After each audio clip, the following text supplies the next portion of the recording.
여러분 안녕하십니까, 천상철입니다. 프랑스를 대표하는 유명 배우 알랭 드롱이 88세를 일기로 오늘 별세했습니다. 드롱은 1960년 태양은 가득히에서 열연을 펼친 바 있죠. 오늘 이 소식 준비했습니다. 멀리 가지 마십시오. 전 1분 뒤에 돌아옵니다.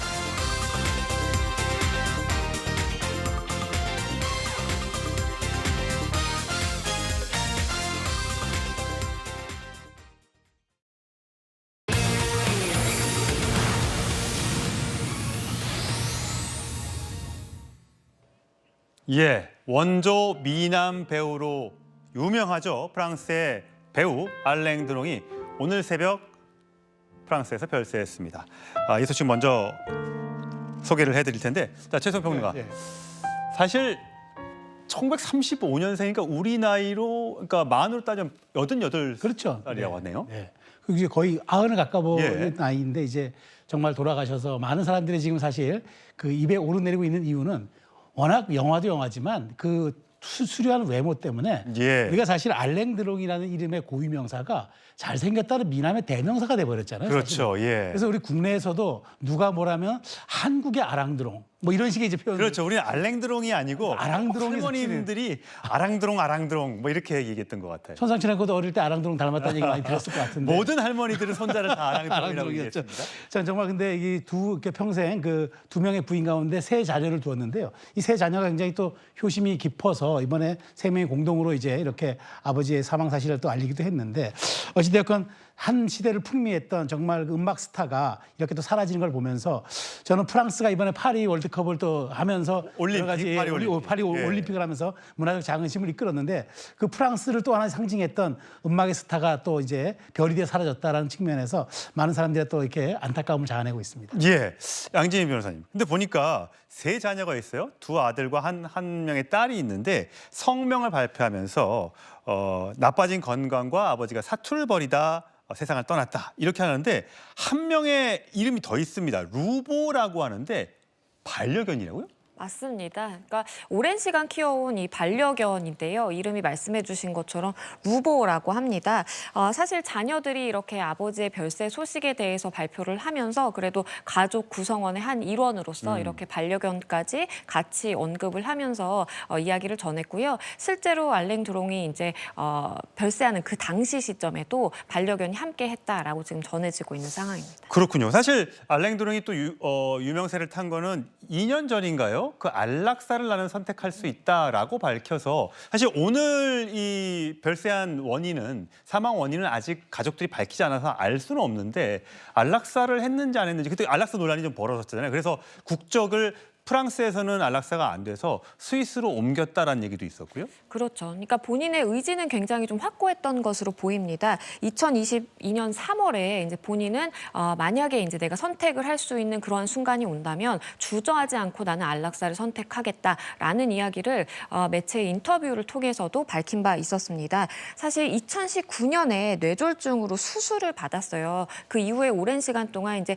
요양 생활을 하고 있었는데, 그 사이에 이제 재산을 모두 내가 다 정리를 하고 그리고 나는 이제 프랑스에서는 사실 안락사가 불법이기 때문에 스위스로 이주를 해서 내가 결정할 수 있는 시기가 오면 나는 주저없이 선택하겠다라고 거침없이 사실 밝혀오기도 했고요. 말씀해 주신 것처럼 이번에 이제 별세를 하면서 사실상 어떠한 방식으로 어떤 상황에서 어떻게 사망을 했는지는 정확하게는 이제 가족들이 언급을 하지는 않았지만 평소의 소신은 나는 안락사를 선택할 것이다라고 지속해서 밝혀왔습니다. 예, 지금 화면에 나가는 영화가 태양은 가득히라는 영화인데, 참 지금 다시 벌써 70년도 넘은 영화인데도 불구하고 저 얼굴을 보니까 옛날 생각이 납니다. 송 변호사가 또 예상외로 또 이 알랭 드롱에 대해서 많이 알고 계시는데 일화가 참 많다면서요? 그렇습니다. 많은 일화가 있고요. 특히 이제 그 1960년의 대표작이 태양은 가득히 아니겠습니까? 그때 이제 20대 중반의 나이에 정말 당대의 꽃미남 배우로 정평을 얻었고, 사실 20세기를 관통하는 프랑스의 대표 배우라고 할 수 있겠습니다. 그리고 이제 그 영화는 그 탤런티드 미스터 리플리라고 해서 소설을 원작으로 바탕으로 한 건데요. 그 영화가 이제 1999년에 다시 한번 리메이크가 됐죠. 맷 데이먼이 주연으로 해서 리플리라고 하는 영화로 거짓말 하고 그렇습니다. 리메이크가 되기도 했었는데 사실은 우리가 그 리플리 증후군이라고들 알고 있지 않습니까? 이제 허언을 반복하다가 그것을 현실로 믿는 그렇게 해서 이제 그 인지 부조화를 극복하지 못하는 것을 우리가 리플리 증후군이라고 하는데 사실 소설이나 영화에서나 저 주인공 톰 리플리는 이제 허언증이 아니고 상당히 계획적인 범죄자에 가깝다. 그런 TMI를 하나 알려드립니다. 예, 사실 전도연 씨가 영화 밀양으로 칸 영화제에서 여우 주연상을 받았었는데 2007년인데요. 그때 상을 줬던 사람이 알랭 들롱이었습니다. 그러면서 시상제로 나왔던 하면서 얘기했던 게 이런 게 있네요. 여배우가 없다면 나는 그림자에 불과할 것이다. 이렇게 밝혀서 굉장히 화제가 됐었던 적이 있습니다. 자, 프랑스의 1935년생 배우 알랭 들롱이 있다면 우리나라에도 1935년생 배우가 있습니다. 누군지 확인하시죠. 대사 정확하게 하고 시기도 제대로 공부를 하고 왔더라. 그래서 됐다. 근데 다른 친구 하나가 맨날 늦어. 가서 불러와야 그게 뭐냐면 스타 의식이. 근데 내가 보기엔 아직 그때 그 당시 그렇게 평가할 만한 스타 이전 단계예요. 그래가지고 내가 한번 야단을 친 적이 있어요. 본인한테 야단은 안 하고 연출부한테 그거 뭐하냐. 더군다나 아웃사이더들이 다 와 있는데 내부 배우가 스탠바이가 늦으면 안 되잖아요.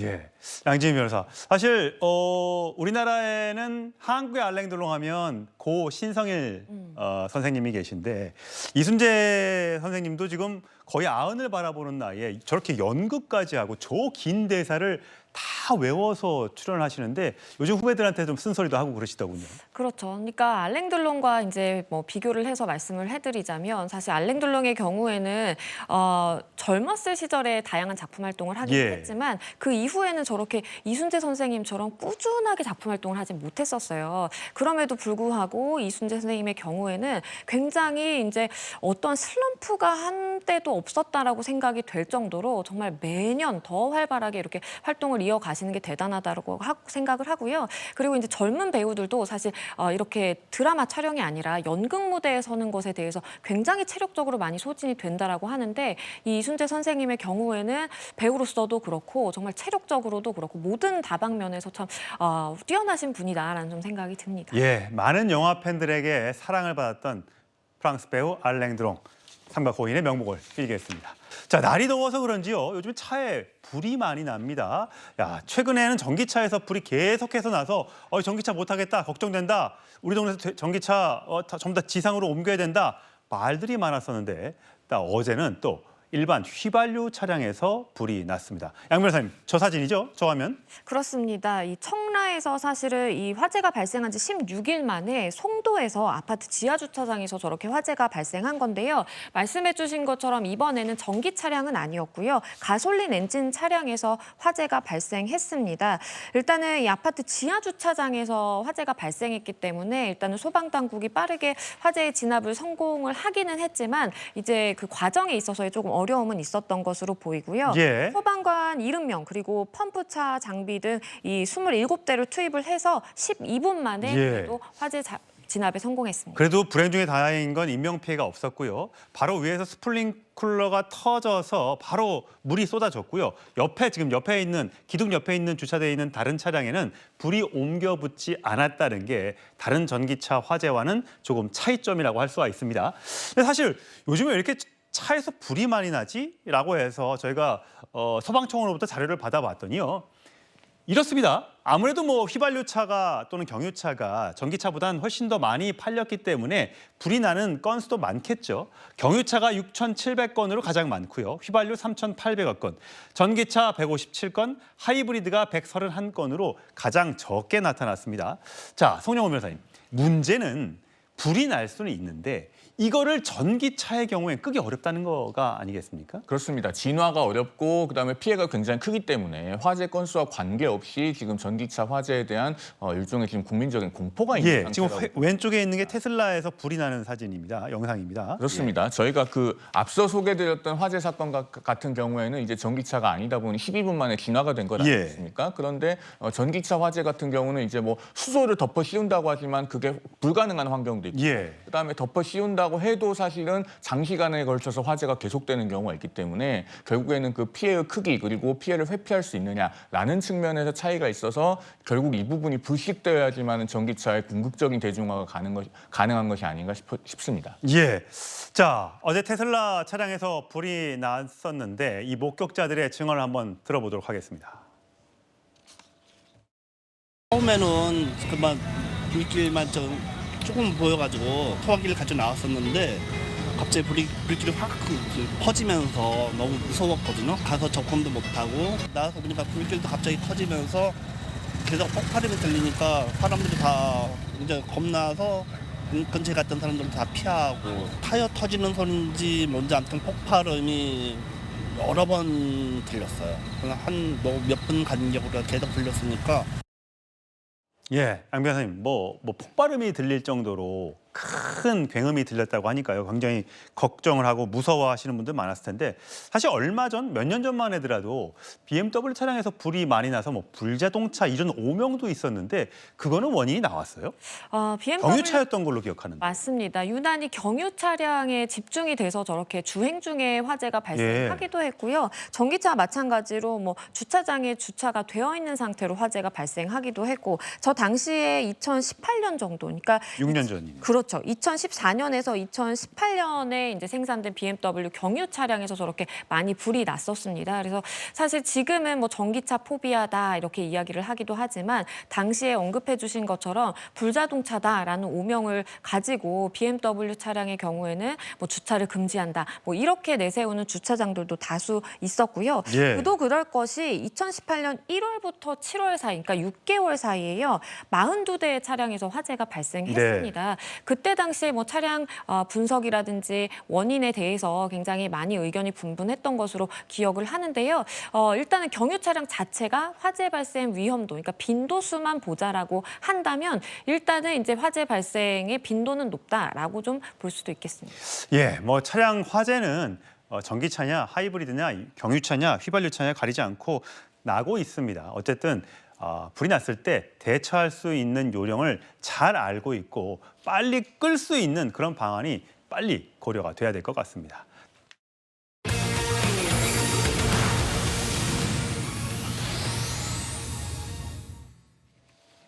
예, 당신 영화 너무 사랑해. 이번에 또 영화제, 국제영화제에서 상을 받은 배우 김민희 씨 소식이고요. 이번 주 목요일쯤에 30억 원의 위자료 소송의 결과가 나올 걸로 보입니다. 자, 과연 누가 웃게 될지 이 두 가지 주제 짚어보도록 하겠습니다. 먼저 배우 김민희 씨가 스위스에서 열린 제77회 로카르노 국제영화제에서 홍상수 감독의 영화 수유천으로 국제경쟁부문 최우수 연기상을 받은 장면부터 보고 오시죠. For best performance to Kim Min-hee.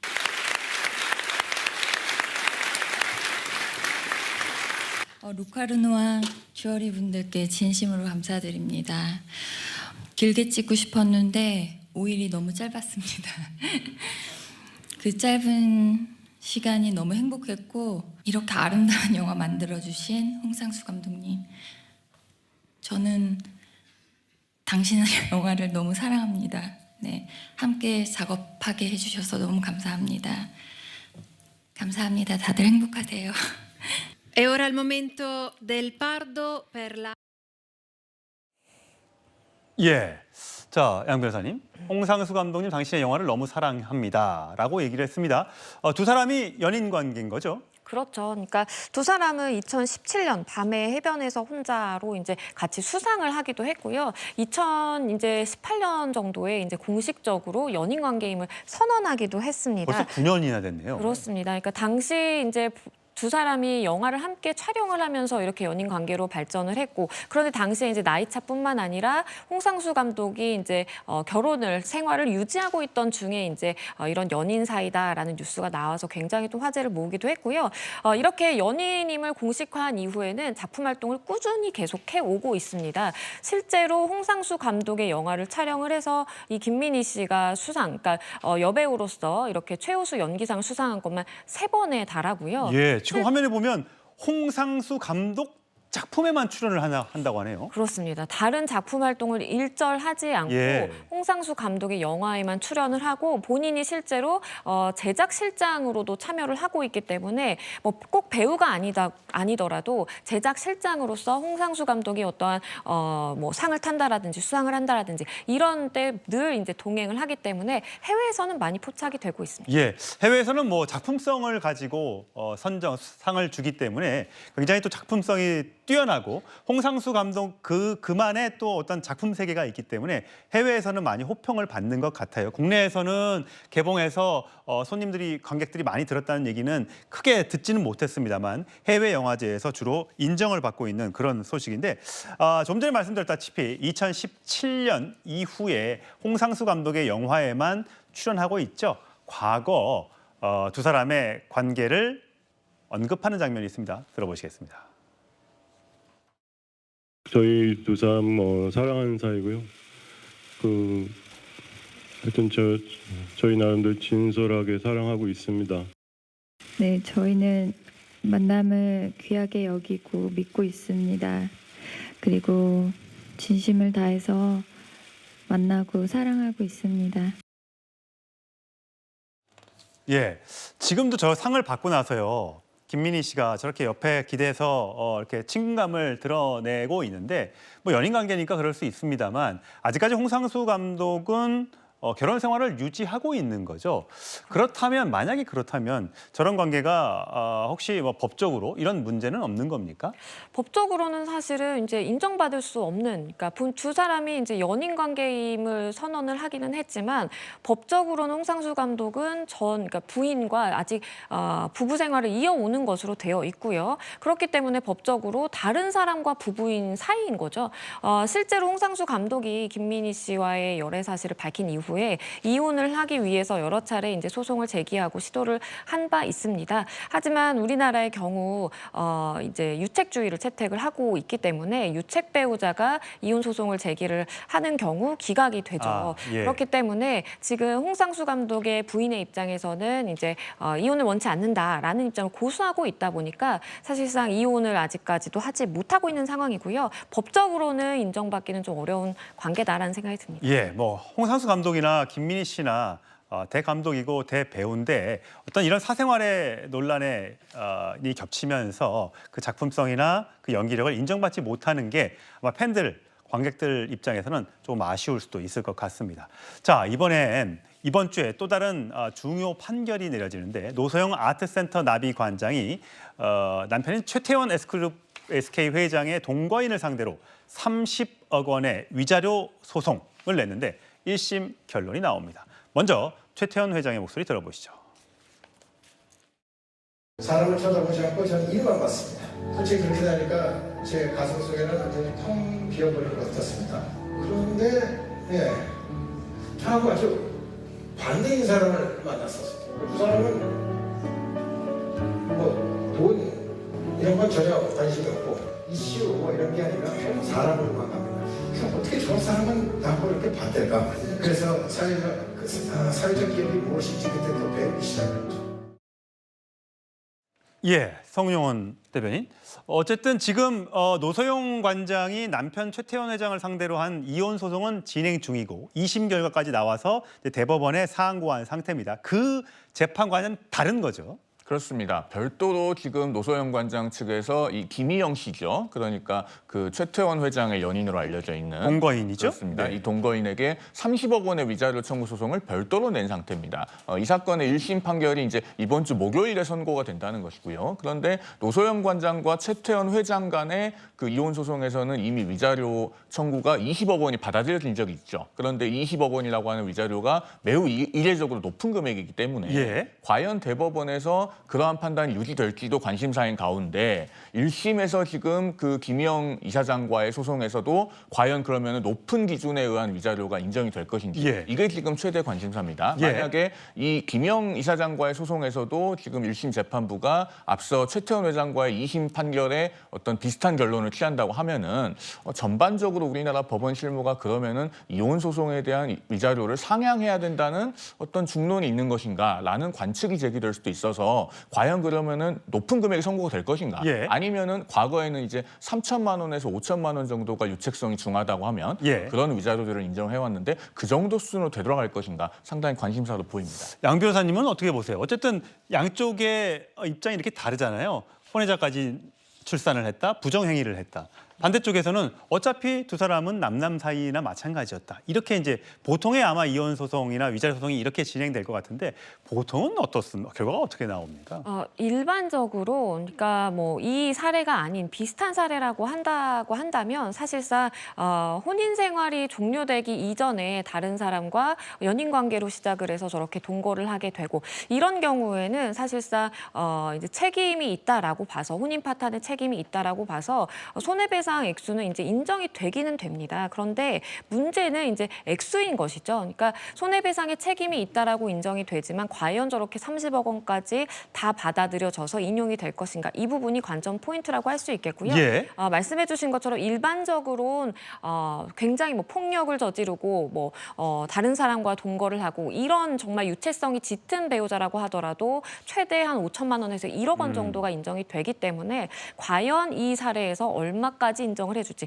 이것이 이제 포인트라고 볼 수 있습니다. 근데 어쨌든 2심 항소심에서 이미 그 최태원 회장이 김희영 이사장에게 200억 원 넘게 지출을 했고 또 경제적 이익도 더 많은 걸 지원해줬다라는 내용이 이제 판결문에 들어가 있다 보니까 이게 과연 이번 그 위자료 소송에 어떤 영향을 미칠지 관심인 거고 모르겠습니다. 또 재산 분할 문제도 있잖아요. 재산 분할 문제 하면서 사실 뭐 지분 1조 원이 있는데 동거인에게 이체한 10억, 혼외자 학비에 5억 원, 동거인 가족에게 빌려준 돈 11억, 뭐 이런 등등의 구체적인 내용이 나와 있기 때문에 이거를 과연 재판부가 다른 거죠. 그렇습니다. 과연 어떻게 인정할지가 관심인데 어떻습니까? 이게 별도의 재판이 진행 중일 때 이 다른 재판부의 판결이 영향을 줍니까? 일단은 이 사안의 경우에 굉장히 많은 이제 대중의 관심을 받고 있고 아마도 이제 법원에서도 굉장히 예의주시하고 있는 그러한 사례이기 때문에 사실상 이 내용에 대해서 재판부가 모르지는 않을 겁니다. 그렇기 때문에 일반적으로 만약에 최태원 회장에 대해서 한 5천만 원에서 1억 원가량의 위자료가 인정이 됐다라고 한다면 이 부분에 대해서 상당 부분 존중을 해서 동거인이라고 볼 수 있는 이 김희영 이사장에 대해서도 사실상 비슷한 액수를 선고할 가능성이 높겠다라고 생각이 되는데요. 문제는 앞서서 설명을 해주신 것처럼 이 1억 원 정도가 아니라 20억 원의 위자료가 인정이 됐기 때문에 굉장히 전향적인 그런 판결입니다. 그래서 이번 재판부가 보기에도 그전 이제 그 이혼 소송에 대한 판단을 한 재판부의 의견을 존중한다라고 하더라도 20억 원의 그런 위자료는 굉장히 좀 이례적인 액수이기 때문에 그대로 이 부분에 대해서 따르기는 조금의 무리가 있어 보인다는 생각도 듭니다. 뭐 이미 2심 재판부가 1조 3,800억 원의 재산 분할을 인정한 상태이기 때문에 여기에 대해서 최태원 SK 회장 측은 상고 이유서를 제출한 상태고요. 과연 결론은 이 노사연 관장의 아버지인 노태우 전 대통령으로부터의 재산이 넘어온 것이 SK의 기업 가치를 올리는데 도움을 줬느냐 안 줬느냐 이 부분이 마지막 대법원 판단에 제일 중요한 관건이 될 걸로 보입니다. 이 재판 결과는 상당히 좀 시간이 더 걸릴 것으로 보입니다.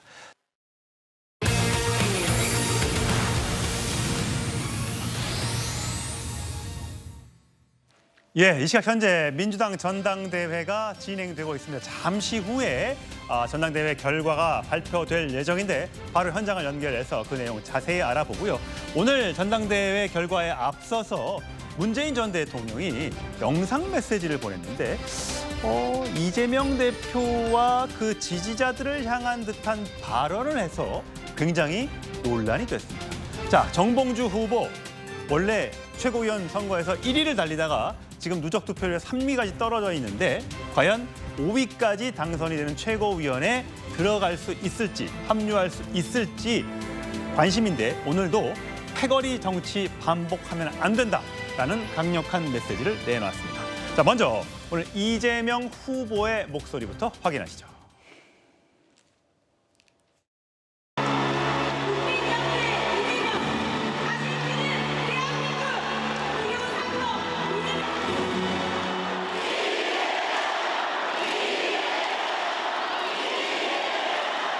반갑습니다, 동지. 수고하셨습니다, 동지. 힘을 냅시다, 동지. 꼭 이깁시다, 동지. 우리가 나서서 끊어진 길은 다시 잇고 무너진 민주주의를 다시 세워야 하지 않겠습니까?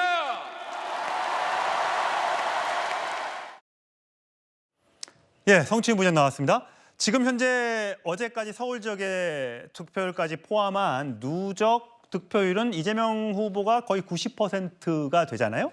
오늘 이제 마지막 여론조사와 대의원 투표까지 포함한 최종 득표율이 90%를 넘을 것 같습니까? 못 미칠 것 같습니까?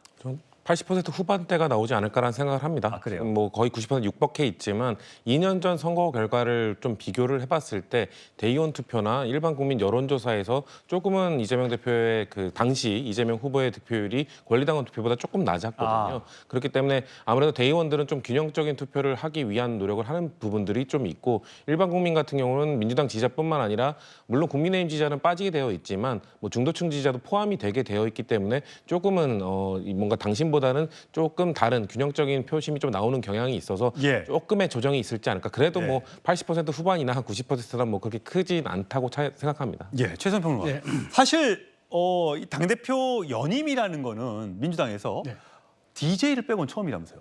그렇죠. 또 DJ 때는 그나마 그게 이제 그 이른바 당정 일체라고 그래가지고 총재를 겸임했을 시절이니까 그땐 정치 상황도 지금 완전히 달랐죠. 근데 이렇게 지금 대권과 당권 분리라는 사실상 이제 이렇게 투트랙으로 가는 상황에서 연임이라는 건 이재명 대표가 유일하다 보니까 사실상 그래서 일극체제다고 우리가 이제 얘기하는 거죠. 그래서 저는 이재명 대표가 지금 뭐 80대 후반으로 되느냐, 90대 초반으로 되느냐 이게 무슨 의미가 있겠습니까? 아, 그거는 뭐 90대면 일극이고 80대면 일극이 아닌가요? 어쨌든 이번에 보여줬다는 것은 민주당의 정말 민주당의 이름이지만 민주화 다양성이 없다라는 매우 뼈아픈 지적이 있었고 결국 강성 당원들에게 너무 휘둘리는 전대가 되고 있지 않느냐라는 이런 이제 그 여러 가지 평가가 있었기 때문에 어쨌든 이재명 대표가 되더라도 이런 분열과 또 이런 어떤 갈등 양상에 대한 치유와 그다음에 본인이 어떻게 그러니까 연임 대표로서 확장성을 보여줄 수 있느냐. 저는 가장 이게 시험대에 든 형국이라고 생각합니다. 예. 자, 오늘 여러 인사들이 전당대회에 영상 메시지, 축하 메시지를 보냈는데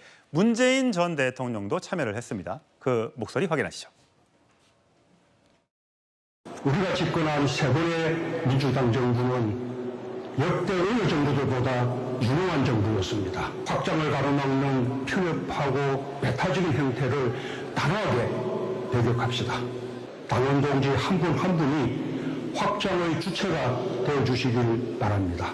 더 열린 마음, 더 넓은 자세로 더 많은 국민과 함께 다시 민주당 정부를 세우는 데 온 힘을 모아주십시오. 예, 김진욱 전 대변인. 사실 저 현장의 음성이 잘 안 들립니다만 저 영상 메시지가 돌아가고 있을 때 야유가 많이 터져 나왔다는 현장 보고가 있었습니다.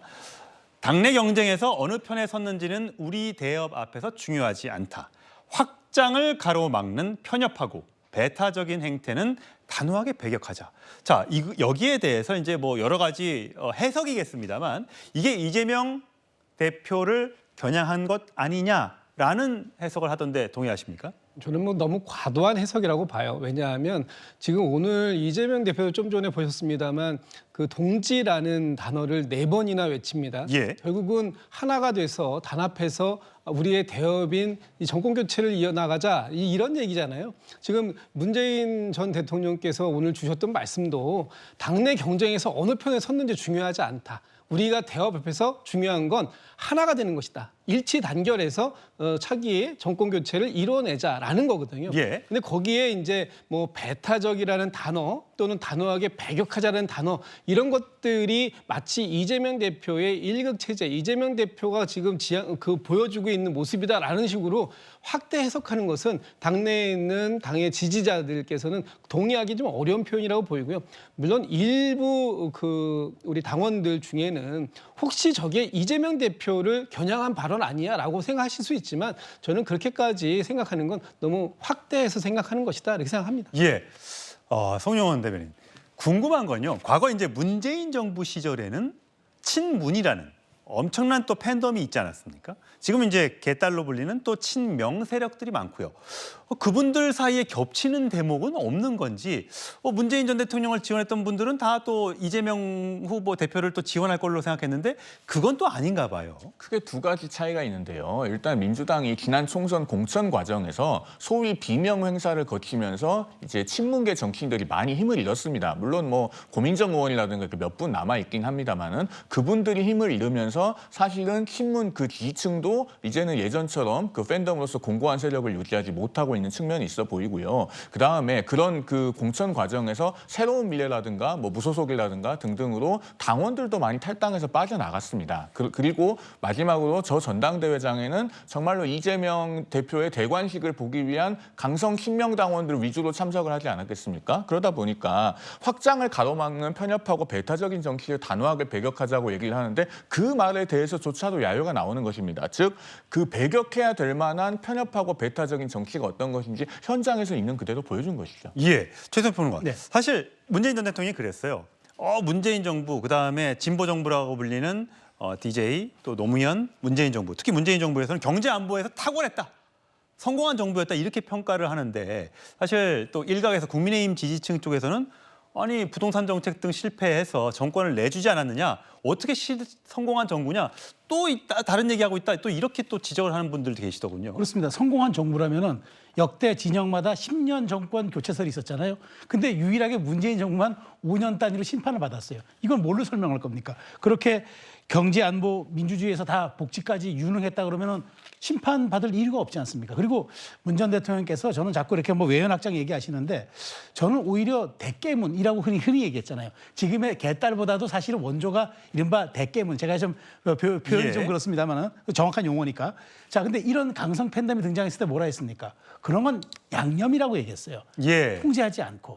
그 바람에 지금 정말 개혁의 딸 더 강성으로 지금 간 거예요. 그러니까 예, 뭐 문자 메시지 보내고 뭐 송금하고 뭐 이런 것들이 많았어요. 그래서 뭐 이른바 1.18이라는 18원 송금하고 이런 모든 것들을 다 양념으로 치부하는 그런 순간 우리 정치가 오히려 퇴행할 길로 걸었는데 과연 그런 분께서 이렇게 자찬을 하시고 그다음에 외연확장을 얘기하시는 게 저는 과연 얼마나 큰 설득력이 있을지 저도 의구심을 제기합니다. 예, 사실 뭐 당대표는 이재명 대표 처음부터 전당대회 시작할 때부터 어대명 어차피 당대표는 이재명일 것이다 라는 예상을 했었기 때문에 당대표 선거보다는 오히려 최고위원 선거에 관심이 더 많았죠. 자, 제일 관심 있는 사람 정봉주 후보의 당선 여부, 또 몇 등으로 당선한다면 몇 등으로 최고 지도부에 들어갈 것인가인데 자, 오늘도 이런 목소리를 냈습니다. 들어보시죠.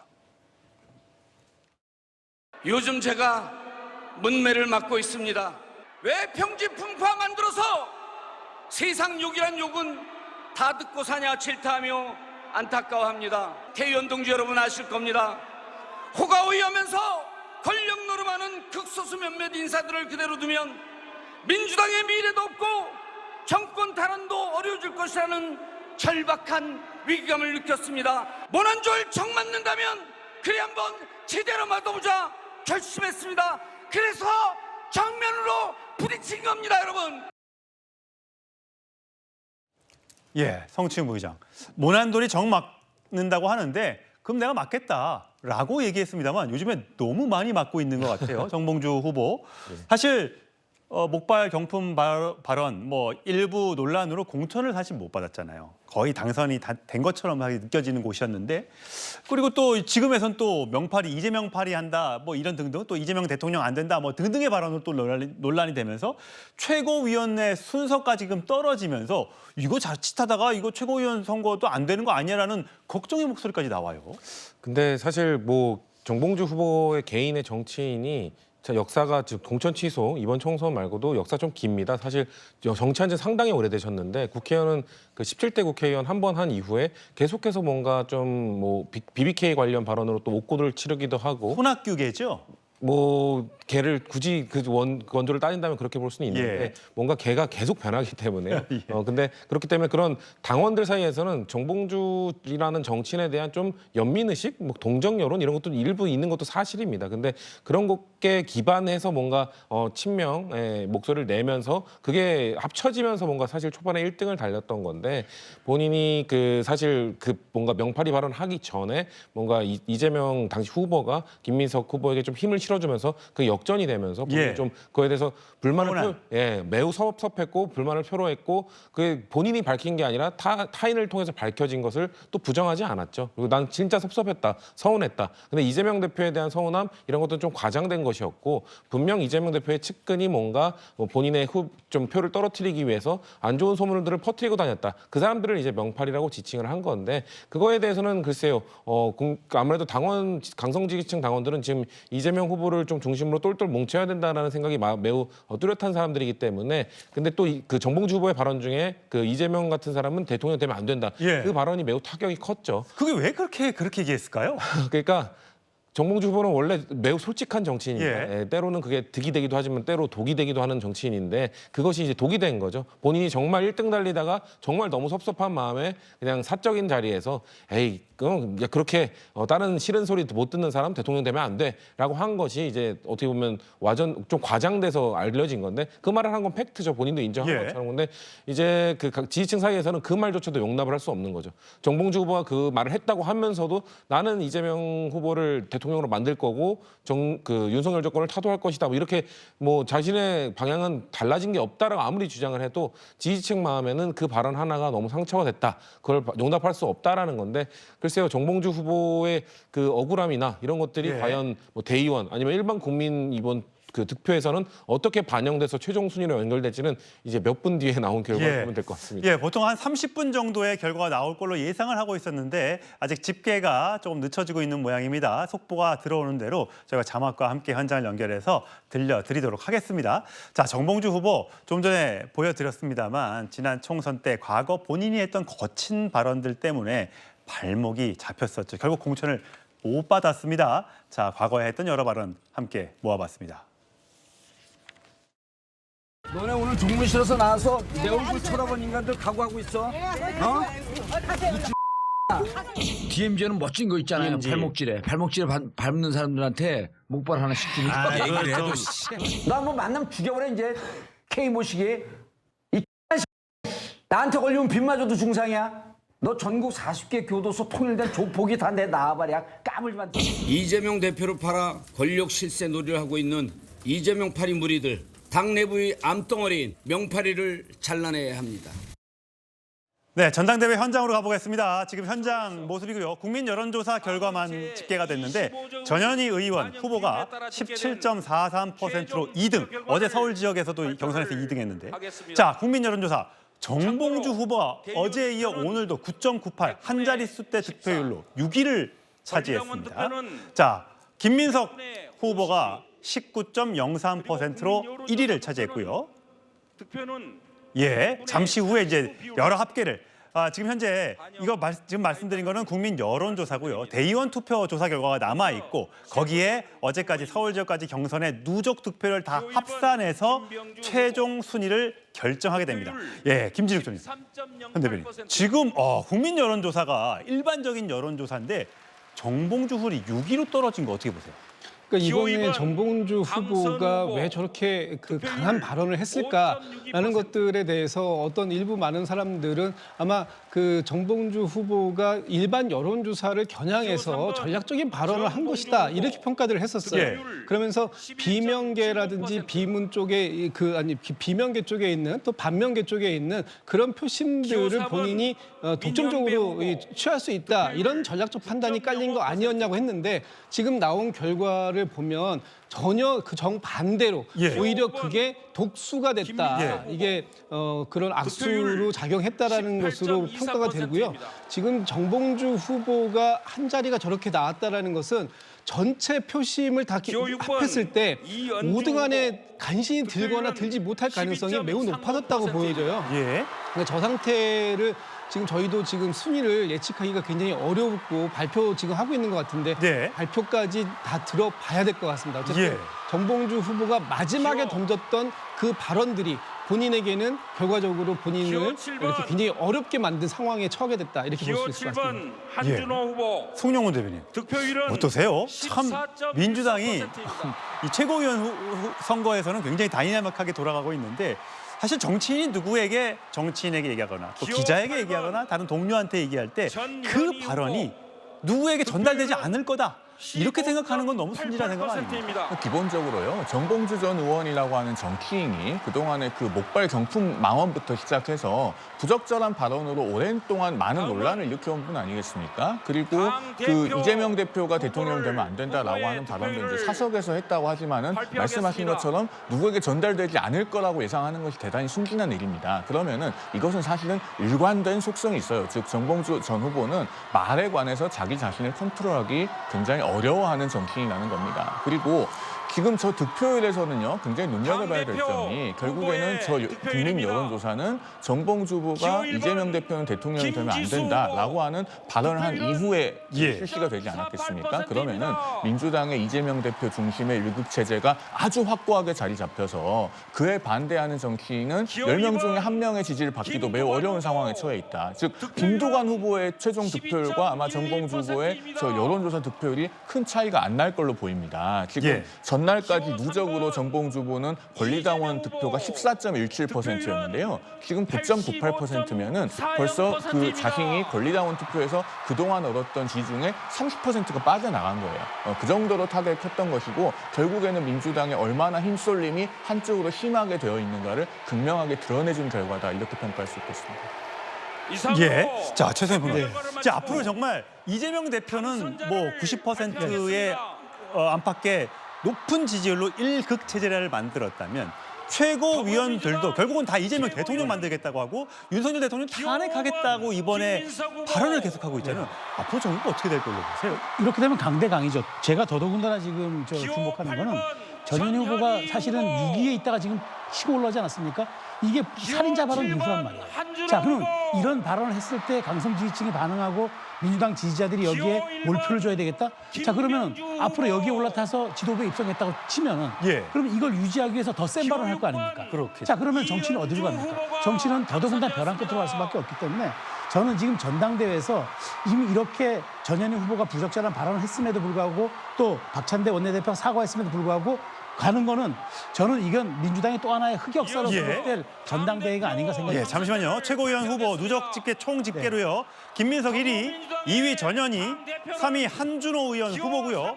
자, 4위 정봉주 의원이 11.70%로 낙선을 했다고 합니다. 6등을 했다고 하네요. 처음에 1등을 달리던 후보가 불과 한 열흘 됐을까요? 그 사이에 지금 6등으로 낙선을 했습니다. 자, 한준호 다음에 김병주, 이현주. 여성 후보가 2명이 탄생을 하게 됐고요. 4위가 김병주, 5위가 이현주, 6위가 정봉주가 됐습니다. 김진욱 전 대변인 시작하기 전에 입성한다고 장담하셨는데 왜 틀리신 겁니까? 저도 진짜 이런 결과가 나올 줄은 몰랐습니다. 지금 이제 눈에 띄는 이제 최고위원이 두 분이잖아요. 전현희 의원이 지금 후보가 지금 2위로 지금 당선이 됐고요. 사실 6등을 달리고 있었는데 불과 얼마 안 됐어요. 그렇습니다. 일주일 만입니다. 일주일 만에 전현희 후보가 2등까지 치고 올라갔고 거기에 2등을 달렸던 정봉주 후보가 지금 그 6등으로 급 됐잖아요. 수직 낙하된 것이 이번 정봉주 후보의 그 발언, 그것이 가장 결정적이었다라고 이제 보여지고요. 예. 아마도 이 배제 투표가 지난 일주일 사이에 상당히 이 강성 지지층 사이에서 정봉주 후보에 대한 낙선, 배제 투표 이런 부분들이 많이 얘기가 나왔었는데 예. 그 부분이 현실화된 것이다 이렇게 예. 봐야 될 것 같습니다. 그리고 예. 전현희 후보가 2등까지 이렇게 치고 올라갈 줄은 아무도 기대하지 예. 못했던 것인데 예. 아마도 오늘 며칠 전에 있었던 그 전현희 후보의 그런 가장 센 발언 이런 것이 지금 일반 여론조사 또 대의원 투표 그리고 네. 서울에서 결정적으로 2등까지 올려준 그런 예. 것들이 복합된 결과로 보여집니다. 예. 자, 지금 이재명 대표가 당대표 연임에 성공했습니다. 민주당 계열 정당에서 24년 만에 처음으로 당대표 연임인데 누적 득표율이 85.3%로 전해지고 있습니다. 85.4%. 지난번 전당대 2년 전 전당대회 때 77%를 얻었으니까 그때보다 8%포인트 가까이 높은 득표율을 차지하면서 결국 무난하게 당대표에 도전에 성공을 하게 됐습니다. 송영훈 대변인 보시기엔 앞으로 그러면 이제 한동훈 대표가 있고요. 이재명 대표가 있고 윤석열 대통령이 있고 사실 이 3자 구도는 계속해서 이제 앞으로 그러면 2년간 동안 계속 이렇게 유지되는 겁니까?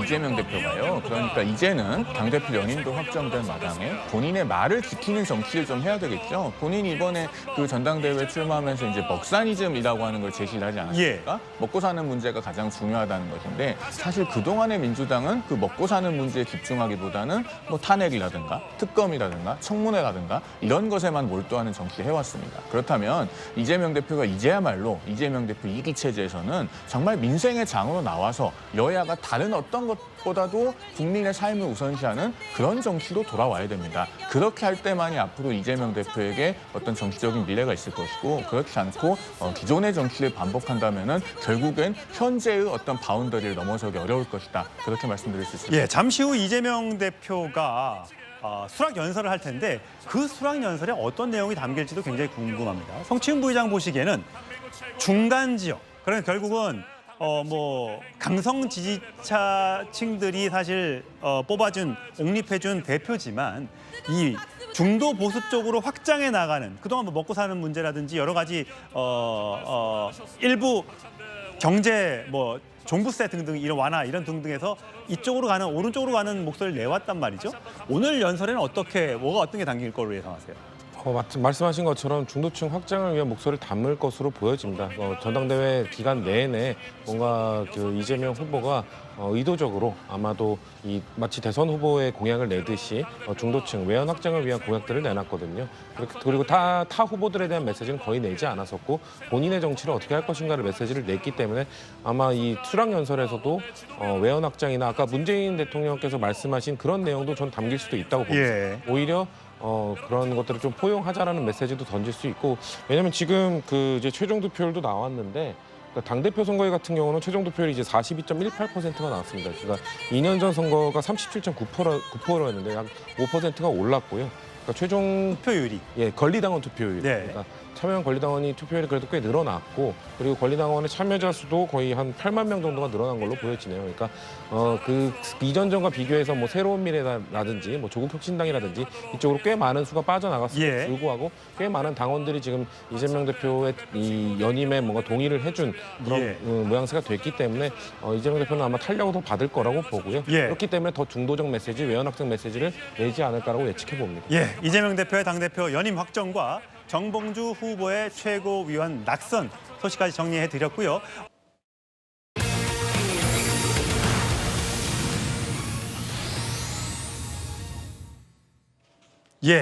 오늘 김대중 전 대통령 15주기 추도식이 있었습니다. 한동훈 국민의힘 대표도 참석을 했는데 DJ를 많이 축혀 세웠습니다. 목소리 확인하시죠. 아직도 많은 시민들이 김대중 대통령님의 정치와 리더십에 대해서 생각합니다. 김대중 대통령께서는 2024년에 어떤 정치인들보다도 진영을 초월해서 시대 정신을 꿰뚫는 해안을 보여주셨습니다. 이 말씀들만 지금 실천하면 분명히 지금보다 훨씬 나은 대한민국을 만들 수 있을 거라고 저는 생각합니다. 예, 최소평가. DJ 15주기가 있었습니다. 진영을 초월한 해안을 보여줬다라고 얘기를 했어요. 네. 저는 참 그 한동훈 대표가 그나마 지금 좀 가능성을 보인 얘기를 했다고 보이는데 지금 오늘 제가 추도식을 보니까 여야 각기 다르게 DJ 정신을 해석합니다. 예. 지금 뭐 그 한동훈 대표 같은 경우에는 시대 정신을 꿰뚫는 해안을 보여줬다 그러고 민주당 그 대표나 조국 혁신당 대표들은 이런 얘기를 합니다. 민주주의가 파괴가 이루어져서 빨리 복원해야 된다. DJ는 그런 불굴의 정신을 보여줬다. 그러니까 제각각 보이고 싶은 것만 보는데 저는 이 두 여야 특히 뭐 제3 정당도 마찬가지지만 저는 딱 세 가지만 명심했으면 좋겠어요. DJ가 진짜 꿈꿔왔고 DJ가 진짜 했던 것이 딱 세 가지입니다. 어떠한 일이 있어도 국익이 우선했습니다. 두 번째가 어떤 일이 있어도 정치를 떨어뜨리지 않고 복원을 시켜놨습니다. 세 번째가 화해와 용서를 이뤘습니다. 이 세 가지만 좀 양당이 교집합된 부분을 가지고 자신들이 유리한 것만 해석하지 말고 이 세 가지만 저는 명심한다 그러면은 저는 우리 정치가 조금 더 선진화의 길로 갈 수 있고 행을 멈출 수 있다고 봐요. 그러니까 그걸 좀 강조했습니다. DJ 추도식에는 이렇게 앞줄에는 한동훈 대표와 박찬대 원내대표면 당대표 권한대행이 앉았고 옆에 국회의장이 앉았는데 이재명 대표 어디 갔지 했지만 이재명 대표 저 오늘 아침에 행사였기 때문에 저 행사장에서는 당대표 신분이 아니어서 뒷줄에 한동훈 대표보다 뒷줄에 앉아있는 그런 사진을 보였습니다. 오늘 그래서 추도사도 낭독하지 않았고요. 추도 메시지만 낸 상태였습니다. 자, 송영훈 대변인 보시기에는 앞으로 아까도 제가 잠시 말씀드렸습니다만 이 3자 구도 윤석열 대통령은 오늘도 이제 작년에 있었던 한미일 캠프 데이비드에서 있었던 공동선언을 가지고 이제 외교를 좀 더 집중하는 모습을 보여주는 것 같고 한동훈 대표는 오늘 6시부터 고위 당정을 한다고 하니까 여러 가지 전기차 화재 문제라든지 뭐 물가라든지 민생 문제에 집중을 할 것 같고 이재명 대표는 이제 오늘 수락연설을 들어봐야겠습니다만 과연 먹고 사는 문제 쪽에 집중을 하게 될지 아니면 좀 더 선명성을 강조해서 대여 투쟁에 나서게 될지는 잘 모르겠습니다만 앞으로 이 정치권 지금도 사실 막 잘 안 돌아가고 있었는데 앞으로는 어떻게 될 걸로 보세요? 일단은 결국에는 민생이라고 하는 그 고지에 누가 먼저 다가가느냐 이게 가장 중요하다고 보여집니다. 한동훈 대표 취임 이후에 지금 국민의힘은 계속 민생의 장으로 먼저 나아가고 있지 않습니까? 그래서 지금 취약계층의 전기료 감면, 그다음에 금투세 폐지 이런 것들이 지금 새 당대표 취임 이후에 가장 먼저 제시를 한 것들입니다. 그러면은 이재명 대표도 똑같이 그런 민생의 장으로 나와야 됩니다. 그러면 거기서 양당의 대표들이 그리고 여야 양당이 결국에는 누가 더 정책이 우월하냐, 누가 더 정말 국민의 삶을 개선할 수 있냐 이걸 가지고 경쟁을 해야 돼요. 지금은 뭐 탄핵이니 특검이니 청문회니 이렇게 정무적인 이슈들이 지나치게 우리 정치를 도배하고 있고 그걸로 인해서 정치를 보는 그 국민들께서 피로감이 점점 쌓여가고 있습니다. 그게 모두에게 좋지 않거든요. 이거를 누구라도 악순환을 먼저 끊는 쪽이 제가 봤을 때는 국민의 선택을 받을 것이고 국민의 마음을 얻을 것이다 이렇게 말씀드립니다. 내년에 올해도 그렇고요. 내년까지는 선거가 없습니다. 큰 선거가 없습니다. 내후년에 지방선거가 있고 그 이듬해에 대선이 있게 되는데 과연 어느 누가 민심을 얻을지 내후년에 있을 선거에서 아마 선택을 받게 되지 않을까 싶습니다.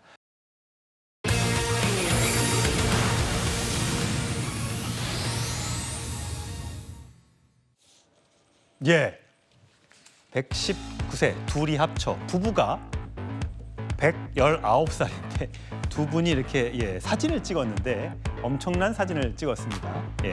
중절모 8억 원에 낙찰됐다는 소식까지 준비를 해봤는데 최성평 저 남성과 여성분 좀 소개를 해주세요.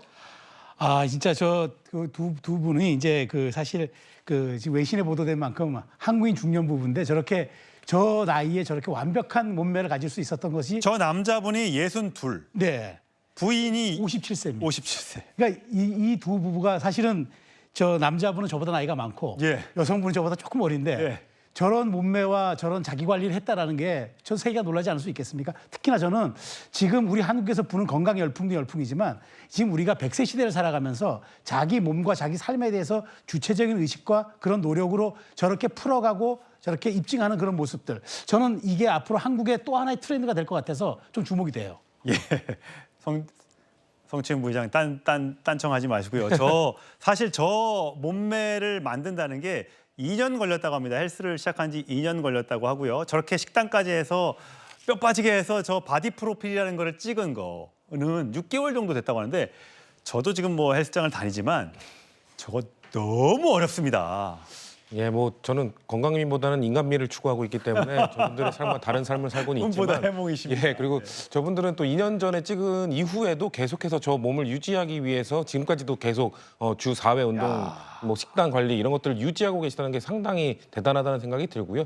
저분들의 꿈은 이 여기에 그치기 몸을 그냥 저 정도로 유지하는 게 그치는 것이 아니라 뭐 시니어 모델이라든지 계속해서 뭔가 도전하겠다는 모습들을 보였어요. 그렇기 때문에 단순히 그냥 몸이 좋다, 몸짱이다 이런 것보다도 계속해서 도전하는 그 도전 정신이 우리 세대가 저분들에게 배워야 될 것이 아닌가 부럽습니다. 네.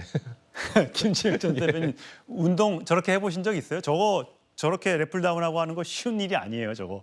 특히 어르신들은 다칠 수도 있고 근육이 아무래도 젊은 사람들에 비해서 생성도 더디기 때문에 얼마나 연습을 많이 해야 저런 몸매를 가질 수 있을지는 제가 상상을 해보면 알 것 같아요.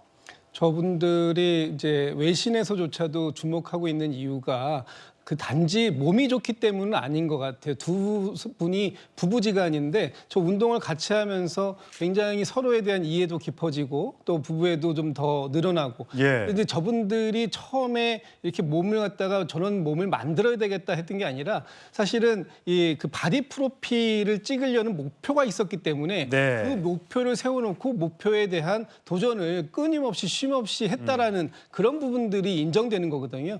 저 두 분을 뭐 저는 제가 저 정도 못해서 예, 뭐라고 못하겠습니다. 정말 젊어 보이십니다, 사실. 정말 대단한 분들이고요. 앞으로 우리도 뭔가를 할 때는 꼭 목표를 좀 구체적으로 명확하게 정해놓고 그 목표를 향해가는 노력들이 쉼없이 이루어졌을 때 저런 결과를 얻어낼 수 있을 거다라는 교훈을 좀 얻는 것 같습니다. 알겠습니다. 저도 저 꿈을 한번 이뤄보도록 노력을 해보도록 하겠습니다. 자, 이재명 대표 연임 확정 소식 속보를 좀 전해드리면서 뉴스톱10을 마무리 짓겠습니다. 예, 지금 현재 이재명 대표가 당대표 연임 수락 연설을 하고 있는데요. 자, 연임이 확정됐습니다. 85.4%로 당선이 됐고요. 민주당 계열 정당에서는 연임한 게 DJ 이후에 24년 만이라고 합니다. 이재명 역대 최고 득표율 85% 넘는 최고 득표를 선출이 됐고요. 이재명 대표가 다시 일할 수 있는 기회를 줘서 감사하다라고 얘기를 했습니다. 자, 최고위원회는 5명이 입성을 했는데 김민석, 전현희, 한준호, 김병주, 이현주 후보 등의 순으로 당선이 됐고요. 정봉주 후보가 아쉽게 6위로 최고위원회에서 낙선했습니다. 자, 이재명 대표 대통령 되면 안 된다 등등의 발언이 논란이 되면서 전당대회 초반에 당당하게 1등을 달렸던 정봉주 후보가 결국은 최고위원회 지도부에 입성하지 못하게 됐습니다. 현재 민주당 전당대회 현장에서 이재명 대표가 여러 가지 이야기를 민생과 관련된 등등을 포함한 여러 가지 이야기를 가지고 수락 연설을 하고 있는데 그 내용은 이어지는 저희 뉴스회의에서 자세하게 분석을 해드리도록 하겠습니다. 자, 민주당 전당대회 속보로 일요일 뉴스탑10 마치겠습니다. 이어지는 뉴스회의 많은 시청 바랍니다. 고맙습니다.